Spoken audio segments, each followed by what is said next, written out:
It's our boy. Should we sit by the campfire? Campfire! Oh, let's go campfire. The campfire is great for story time. The campfire is the legit best place to go. Campfire forever.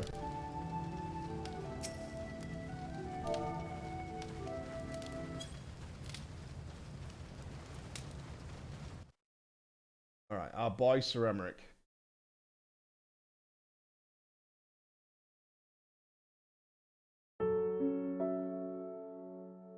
There it is.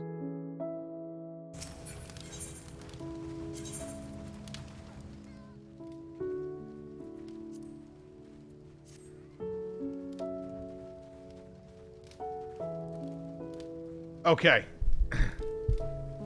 Let's find out. Move, Azzy. Our tale today is called Through Fire and Blood.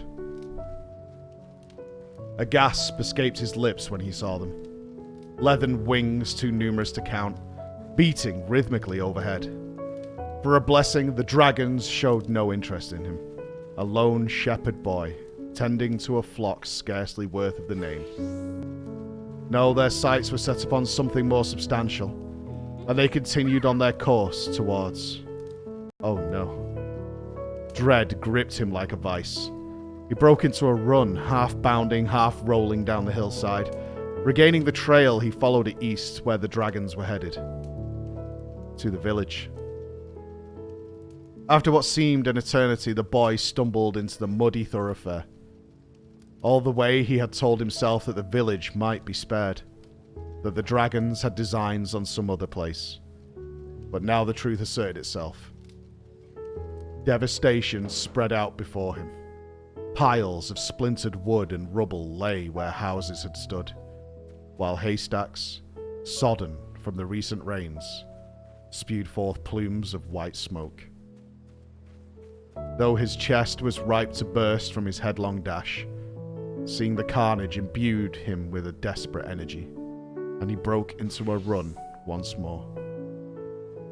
Though the acrid flames choked his lungs and stung his eyes, he did not slow his pace. Please, alone. Please let them be safe. The fury did not hear him. Rounding a corner, his heart caught in his throat as the remains of his home swung into view. The roof had fallen in on itself, bringing one of the walls down with it. Passing the splintered fence, he found his parents. His father's arm lay across his mother, as if shielding her from the wind. But the scorched earth told a different story. Though a deathly numbness had begun to overtake him, his legs continued moving of their own accord, taking him inside the cottage. There he discovered his younger brother, sprawled upon the floor, his body obscured by fallen masonry. His face was untouched by the violence, his expression serene. At a glance, it appeared as though he was simply asleep and would open his eyes at any moment. He would have given anything for it to be so. All hope extinguished, the boy's strength finally deserted him, and he fell to his knees. With a trembling hand, he reached out to stroke his sibling's snow-white hair, tears drawing pale lines upon his soot-blackened cheeks. But the sorrow soon gave way to rage. He cursed Nidhogg and his brood for taking him all that he held dear, and he cursed fate for condemning him to live on. Wake up! You weren't among the fallen, as I recall. A commanding voice tore Estinian from his nightmare. He found himself propped against a rocky outcrop. Through blurry eyes, he made out a male silhouette. His head swimming, he mumbled the first name that came to mind. That of his adopted father and mentor. Alberic? Nay, friend, alas, the figure replied. We would have fared better had he been with us. Here, drink this and clear your head. Estinian gratefully accepted the proffered skin and gulped greedily. The water soothed his parched throat and restoring his senses.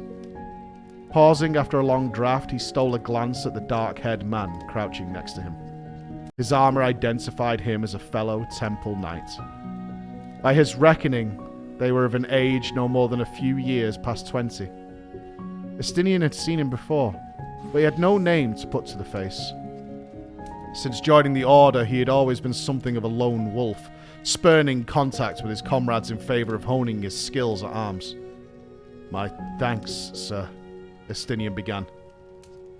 "Emmerich, and you're quite welcome," the dark-haired knight responded, a hint of amusement in his voice. Glancing over his shoulder, his tone became grim. "I fear we are the sole survivors." Regaining his wits, Estinian scanned his surroundings and stifled a gasp. The scorched field was strewn with the bodies of a dozen knights, their armour blackened and their flesh fairly cooked. In an instant, it all came back. He and his unit had been dispatched to Everlakes in response to a dragon sighting. As they traversed hilly terrain, a massive red beast had descended upon them. Half perished in its searing breath before they could even draw their weapons. Leading the counterattack, Estinian had succeeded in wounding and repelling the dragon, only to succumb to the smoke. Though the air had now cleared, the stench of burning grass still lingered. Fuel for that accursed dream. The remembrance, together with the scene of carnage, stoked the fire in him that ever smouldered. Vengeance. Such pain as I have suffered, I shall visit upon them 1,000 times over. Estinian turned his attention to Emmerich once more.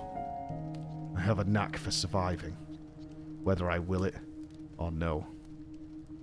He clambered to his feet.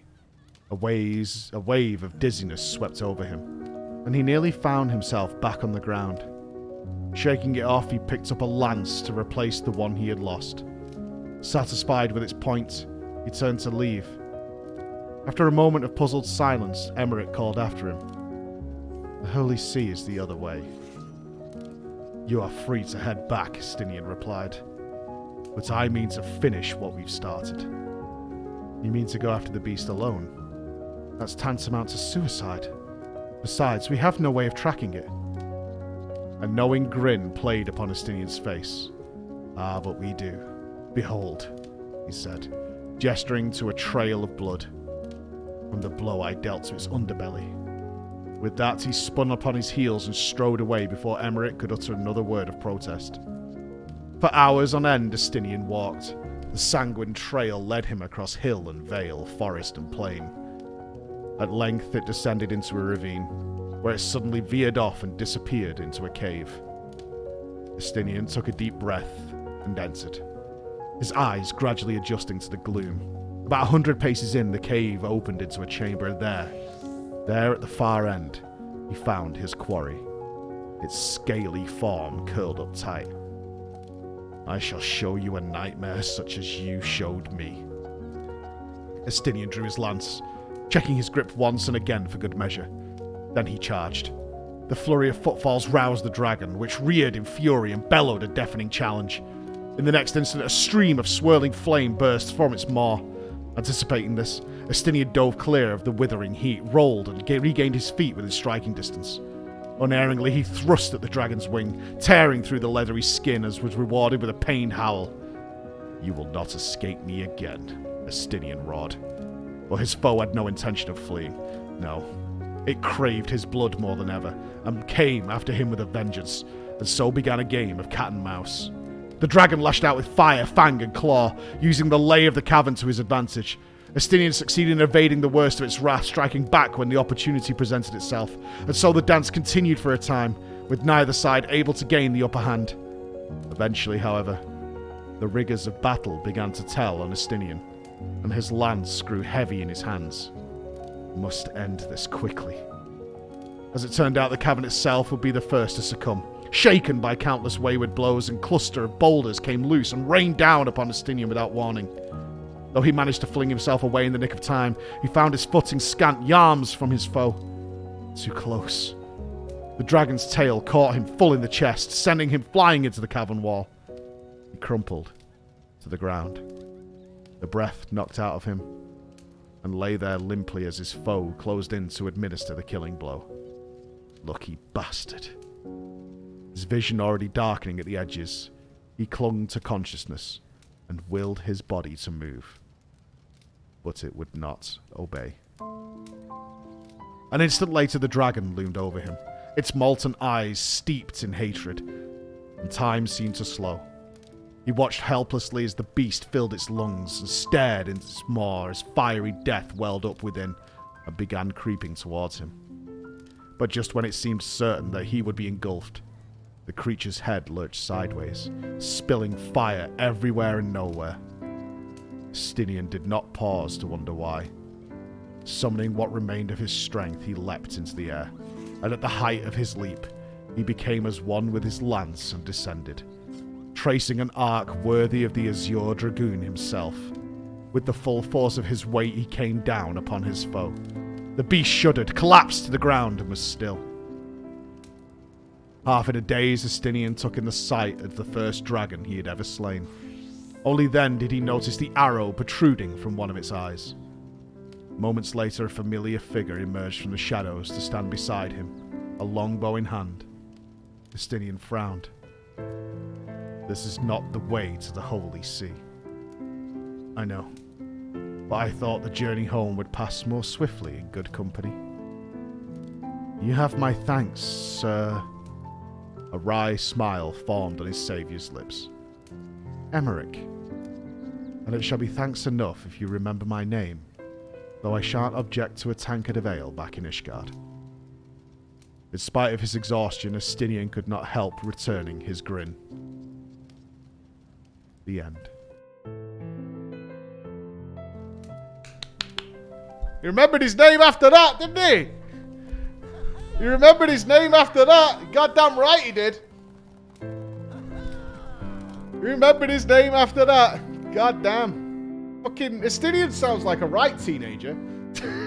Doesn't it? That was pretty good. I'm looking forward so much to all the Heavensward one. And then they kissed. I think they just had a beer. There you are.